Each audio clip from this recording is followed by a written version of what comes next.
Hey guys, MCU Collector here with another figure review. Next up is the threezero DLX, the Marvel Studios, the Infinity Saga, Iron Man Mark 6 from the Avengers movie. This suit was also used at the end of Iron Man 2, so it was in that. And then, you know, like the final battle with the Hammer Drones, War Machine was there. You know, he used these laser pieces. So if you have the Iron Man Mark 4, the hand pieces with the lasers actually came with the Mark IV to finish off for the Mark 6. Not sure exactly why they did it that way, but that's how they did it. I got mine from BigBadToyStore.com. They had first initially got them, and then they were sold out, and they have gotten a restock. So Iron Man Mark 6 is in stock at BigBadToyStore.com. Link in the video description below if you're looking to pick it up.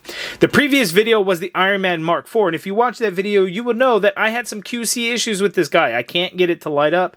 It's kind of unfortunate. Like, I was like doing this, and you could see it like flash lights sometimes, but it won't stay on, and it's kind of driving me crazy, and I'm a little upset about that. And that's chip paint right there. So I haven't had any QC issues like that with any of the previous DLX figures, so I'm hoping this Mark 6 will not have that issue. The Mark 6 is an awesome looking suit. I think I'm really most looking forward to the Mark 85 and the Mark 7. The Mark 85 is in my pile of loot. I will ship it when I get back from Disneyland. I'm very excited for that one. Can't wait to get the Mark 7. And kind of finish out the line. I have a couple more that I still need to wait for. I'm still waiting for the Mark 43 to be reissued at Big Bad Toy Store, so I can use that with my Hulkbuster. But I'm excited. I absolutely love this line. I just hope there's no QC issues on this one like there was on the Mark 4. So Mark 6, looking at the box, you can see the little threezero hologram there, because you know it's authentic. A bunch of legal stuff there on the back. The open flap there, you can see the Mark 6 figure on that flap there, and then here we have the figure inside. You can see the different accessories that come along with it. So let's go ahead and open it up. Let's take a look at the Iron Man Mark 6. Alright guys, so I'm working on this Mark 6, and I'm having a similar issue on the chest that I had with the Mark 4. So I don't know what I'm doing wrong. Like, if I turn off these lights, you can see that clearly something, like,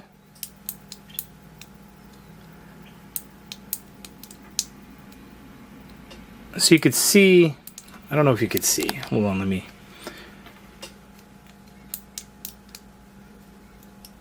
I get some, so you can see the light does work. It just won't stay on. I don't know what I'm doing wrong. The Mark IV had this issue. Now I'm having this issue with the Mark 6. I don't know what I'm doing wrong. The head sculpt, I did get to turn on. That's, whoops, there goes the batteries. Not an issue on the head here, so I can get the eyes to light up. Not a problem.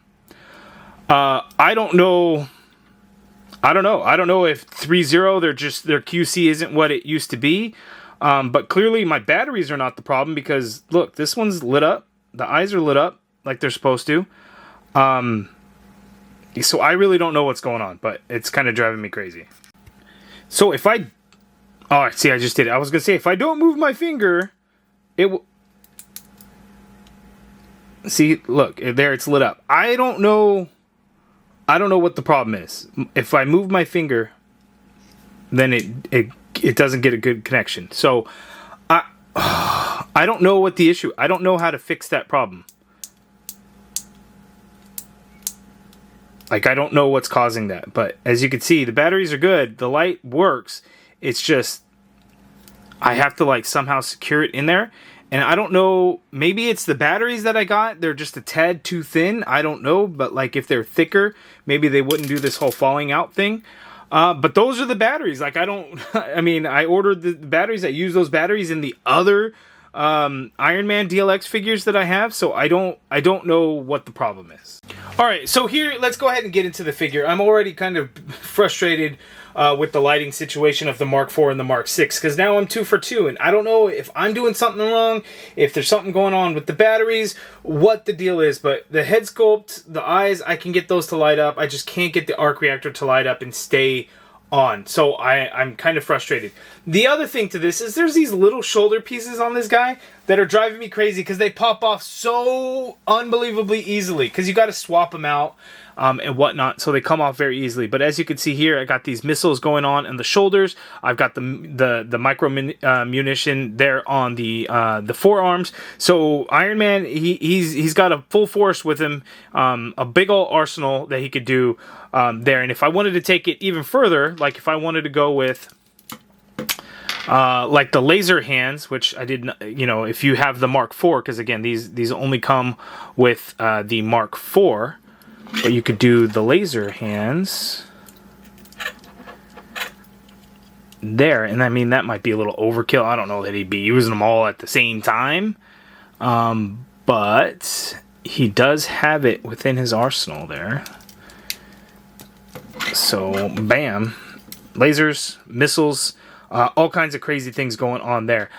This one's more like, let's see, I'm gonna have to get these shoulders pads up out of the way, and then I can get the arms.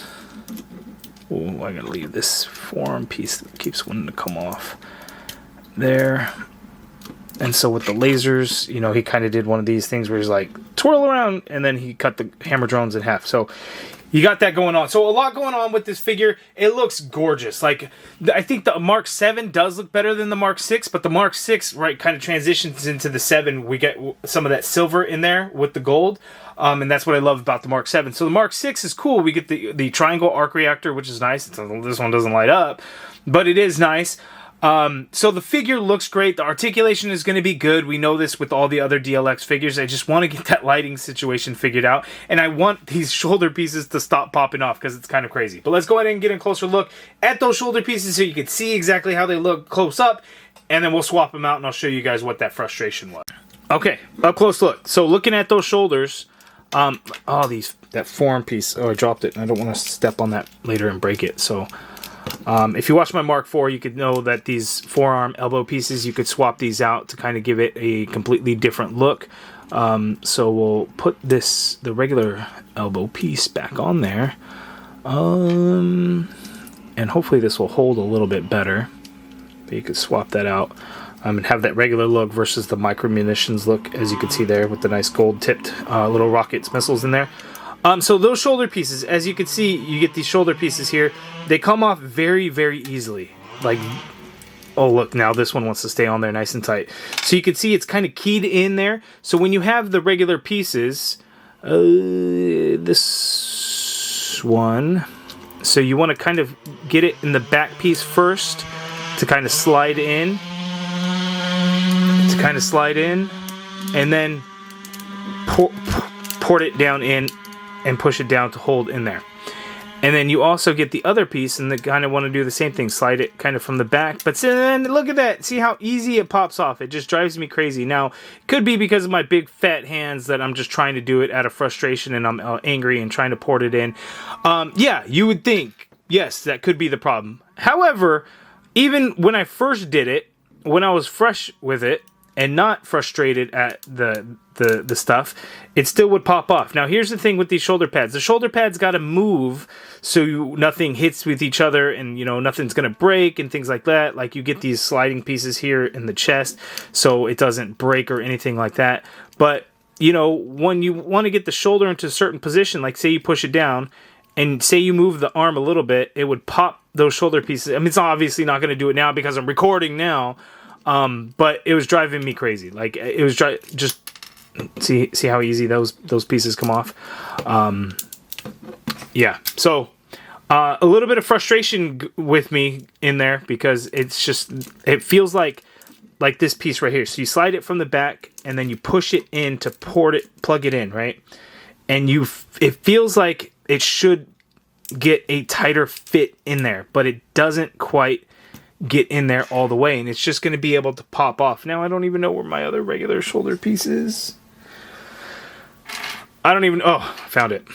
And so here again, we're going to slide this and hold that in there, and it doesn't sit tight enough. And so, you know, any little movement, it just pops right off completely. So It's you got to work with it, but it is a pain point of frustration for sure. But looking at the design of the figure, I really like that they incorporated silver into this design, so we get silver here in the torso as opposed to like gold with the previous figure. So the Mark IV, as you can see there, it looks like the Mark IV and the Mark VI actually share quite a bit of pieces. Wow.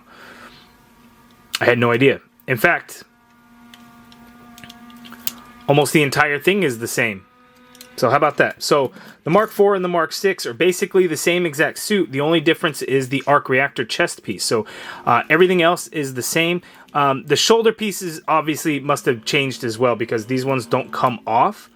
Or if they do, they're glued on there and I don't have to worry about it, whereas these ones, they're meant to swap around. But the figure in the sculpt itself is actually completely the same. But again, there's added silver parts. So right here on the thighs, and then the knees are going to be silver in there, and then like that bolt right there is silver versus the red of the Mark IV, and then silver here where it was gold there. But some pieces are gold instead of red.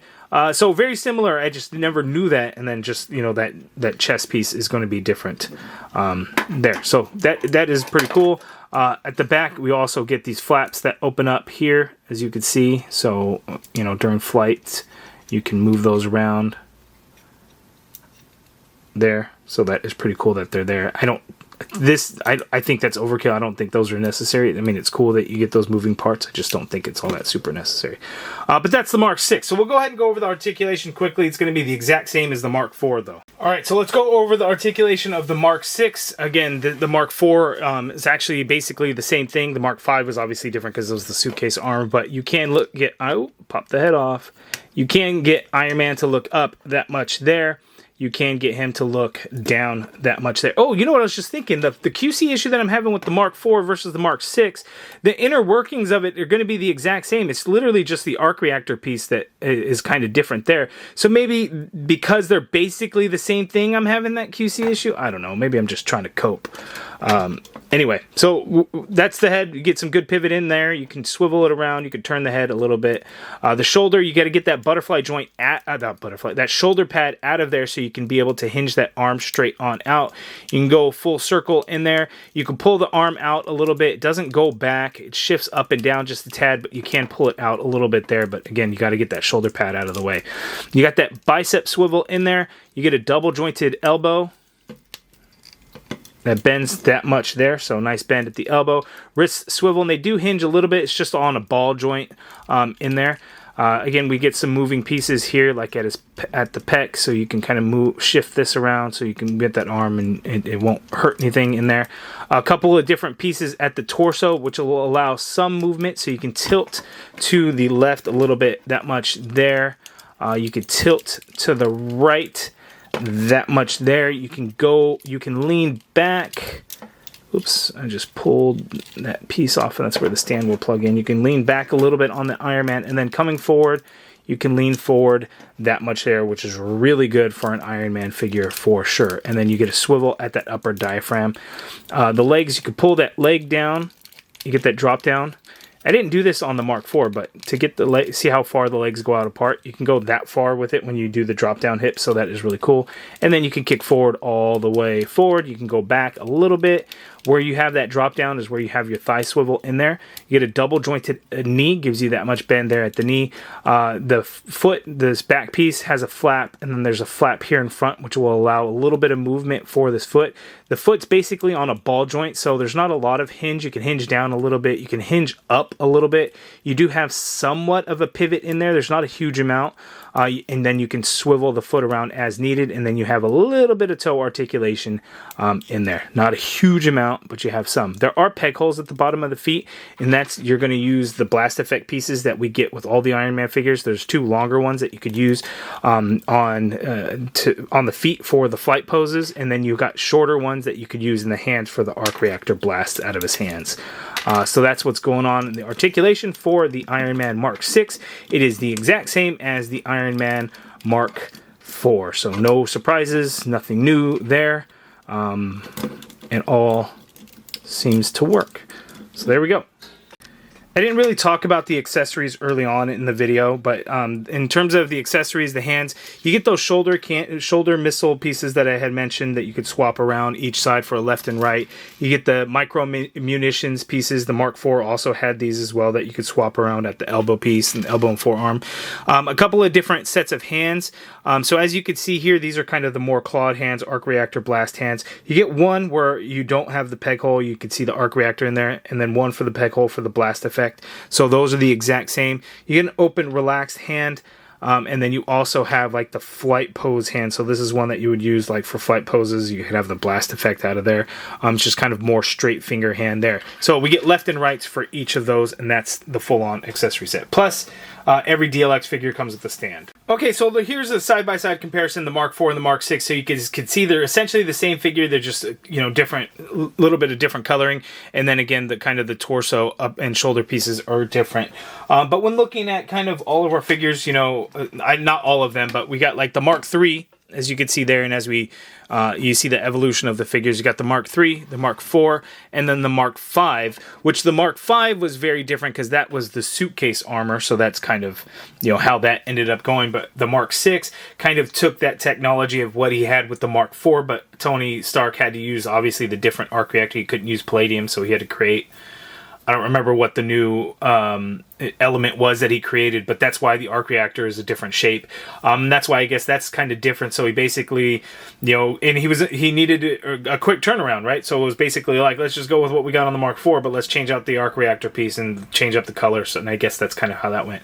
Mark VII will have some similarities to the Mark VI, I think, in terms of color scheme, because it's got the silver, the gold, and the red. And I'm excited for that one. The next DLX figure that I will be reviewing will be the Mark 85. Again, it's sitting in my pile of loot. All these figures are available at Big Bad Toy Store if you're looking to pick any of them up. I know the Mark II, which is the all silver, just like the Mark III, but it's got like all the rivets and things.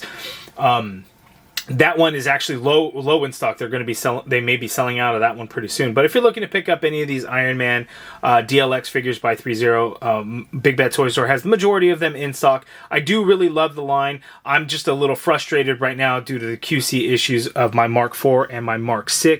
But again, if you guys have either of these figures, let me know. Are you guys experiencing the same thing, or do you think it's pure user error and I'm just doing something wrong, which could absolutely be the case? I don't know, but it would help me if you guys have it. You guys can let me know if I'm just stupid or what the deal is, because I honestly don't know.